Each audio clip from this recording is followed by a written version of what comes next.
Baiklah, terima kasih. Perkenalkan, nama saya Cindy Amelia Sitorus. Dalam video ini saya akan menyampaikan ringkasan dari artikel yang saya baca, di mana artikel yang saya baca berjudul Analisis Perubahan Kurikulum di Indonesia dan Pengembangan Pendekatan Understanding by Design.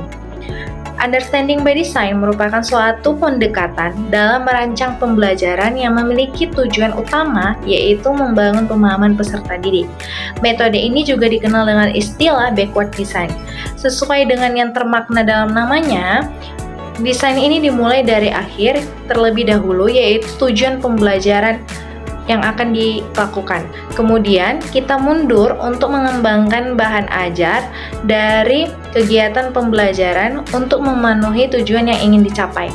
Dalam desain ini terdiri dari 3 tahapan. Yang pertama, mengidentifikasi hasil, yang kedua, menentukan bukti penilaian, dan yang terakhir, merencanakan pembelajaran.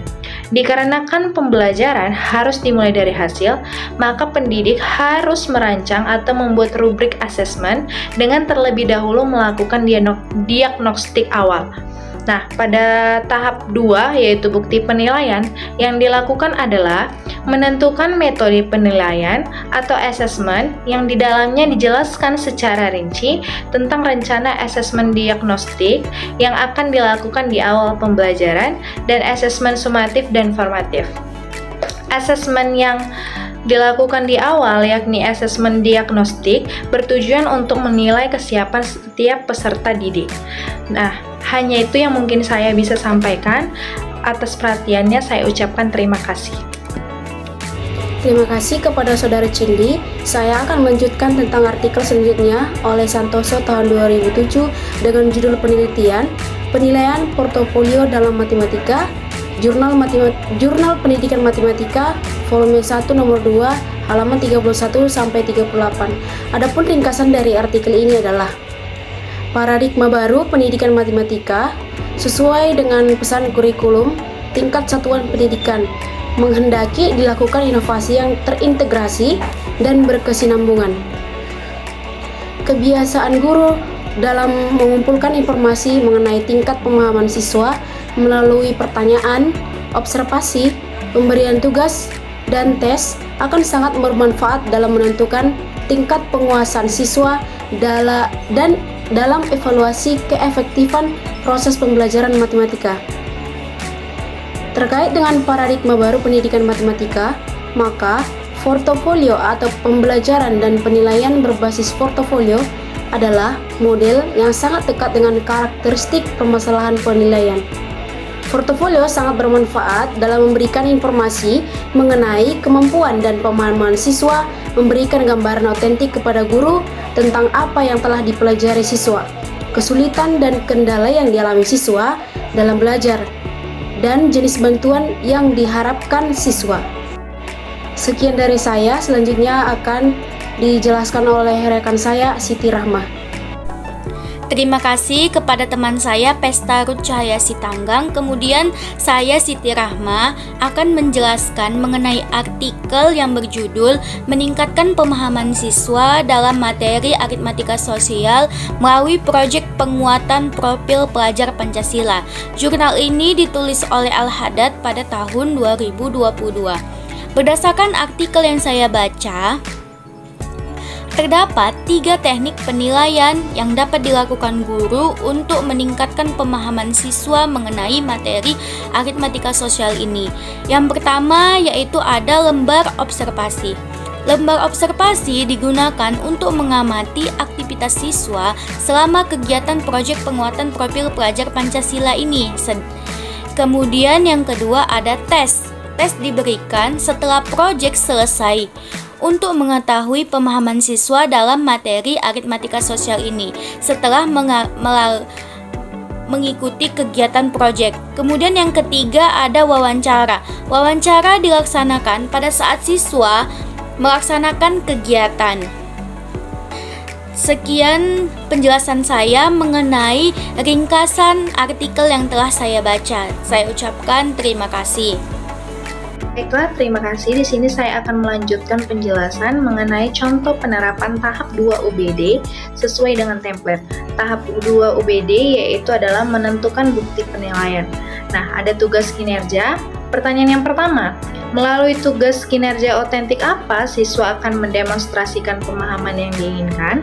Menurut kelompok kami, tugas kinerja otentik yang dapat membantu siswa mendemonstrasikan pemahaman mereka pada materi aritmatika sosial dapat mencakup yang pertama, proyek. Proyek di sini adalah proyek analisis data sosial. Di sini, siswa diminta untuk mengumpulkan data sosial seperti pendapatan, tingkat pendidikan, atau tingkat pengangguran di daerah tertentu. Kemudian, mereka diminta untuk menganalisis data tersebut menggunakan konsep aritmatika sosial. Yang kedua, yaitu studi kasus. Nah, di sini siswa dapat diberi sebuah studi kasus tentang masalah sosial seperti ketimpangan ekonomi atau ketidaksetaraan akses pendidikan, dan mereka diminta untuk menganalisis masalah tersebut menggunakan alat-alat aritmatika sosial. Nah, yang ketiga yaitu proyek keuangan pribadi. Siswa diminta untuk merencanakan anggaran pribadi, menghitung pajak, atau memahami konsep pinjaman dan bunga dalam konteks kehidupan sehari-hari. Dan yang terakhir yaitu analisis data statistik sosial. Di sini, siswa diminta untuk mengambil data statistik sosial yang ada seperti hasil survei atau statistik pemerintah dan melakukan analisis statistik untuk mengevaluasi tren sosial. Demikianlah materi yang dapat saya sampaikan. Saya ucapkan terima kasih. Selanjutnya B, dengan kriteria apa kinerja pemahaman akan dinilai? Baik, peserta didik memahami materi aritmatika sosial ketika yang pertama, peserta didik mampu mengkorelasikan masalah kehidupan sehari-hari dengan teori aritmatika sosial. Yang kedua, peserta didik mengimplementasikan aritmatika sosial dalam kehidupan sehari-hari.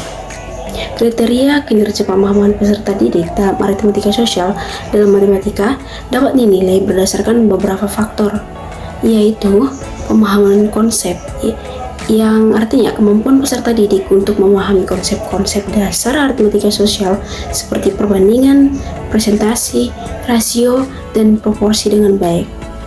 Selanjutnya, kemampuan korelasi, yaitu sejauh mana peserta didik dapat menghubungkan konsep-konsep aritmatika sosial dengan situasi kehidupan sehari-hari dan menunjukkan pengertian dalam konteks nyata.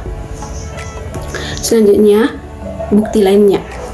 Melalui bukti lain apa? Misalnya, kuis, tes, petunjuk akademik, observasi, pekerjaan rumah, atau jurnal, siswa akan menunjukkan pencapaian hasil yang diinginkan.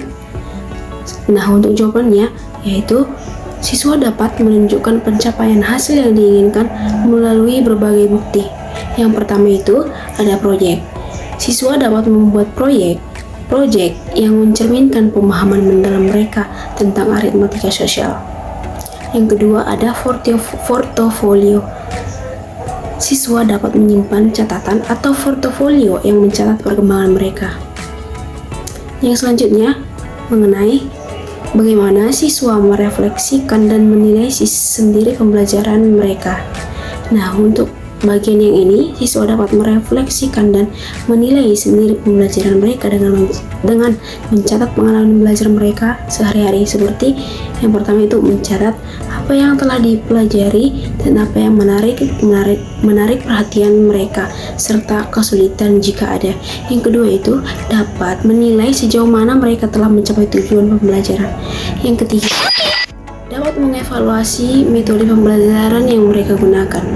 Yang keempat, bertanya kepada diri sendiri seperti apa yang dipelajari hari ini dan apa yang bisa ditingkatkan. Yang kelima, siswa bisa meminta umpan balik dari guru, teman sekelas, atau orang tua yang dapat melihat kelemahan dan kekuatan dalam pembelajaran mereka. Demikian penjelasan dari saya, terima kasih. Saya Siti Rahma akan menjelaskan mengenai ringkasan 3 artikel yang telah kami baca. Understanding by Design merupakan suatu pendekatan dalam merancang pembelajaran yang memiliki tujuan utama yaitu membangun pemahaman peserta didik. Pada desain ini terdiri dari 3 tahapan, yaitu mengidentifikasi hasil atau tujuan yang ingin dicapai, menentukan bukti penilaian, dan yang terakhir merencanakan pembelajaran sesuai dengan tujuan. Pada tahap 2 yaitu ada namanya bukti penilaian. Yang dilakukan adalah menentukan metode penilaian atau assessment yang di dalamnya dijelaskan secara rinci tentang rencana asesmen diagnostik yang akan dilakukan di awal pembelajaran dan asesmen sumatif dan formatif. Ada beberapa teknik penilaian yang bisa dilakukan oleh guru, yaitu seperti memberi pertanyaan atau melakukan observasi, memberikan tugas, dan melaksanakan tes. Ini dapat menentukan tingkat penguasaan siswa dan dalam evaluasi keefektifan proses pembelajaran. Ada juga namanya lembar portofolio. Lembar portofolio merupakan kumpulan informasi yang perlu diketahui oleh guru sebagai bahan pertimbangan dalam menentukan langkah-langkah perbaikan pembelajaran atau untuk meningkatkan hasil belajar dari siswa. Begitulah penjelasan ringkasan yang telah kami baca mengenai artikel. Saya ucapkan terima kasih.